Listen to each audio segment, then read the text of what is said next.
Hi friends, आप सभी को मेरे वीडियो में स्वागत है।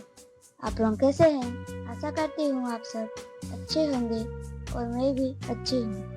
रोजाना की तरह आज भी मैं एक न्यू अल्पना डिजाइन लेकर आई हूँ, साथ में एक शायरी भी लाई हूँ। चलिए शायरी शुरू करते हैं। शुभ की पवित्रता घर में आए, शुभ की पवित्रता घर में आए, अल्पना ऐसे ही घर में बनाए।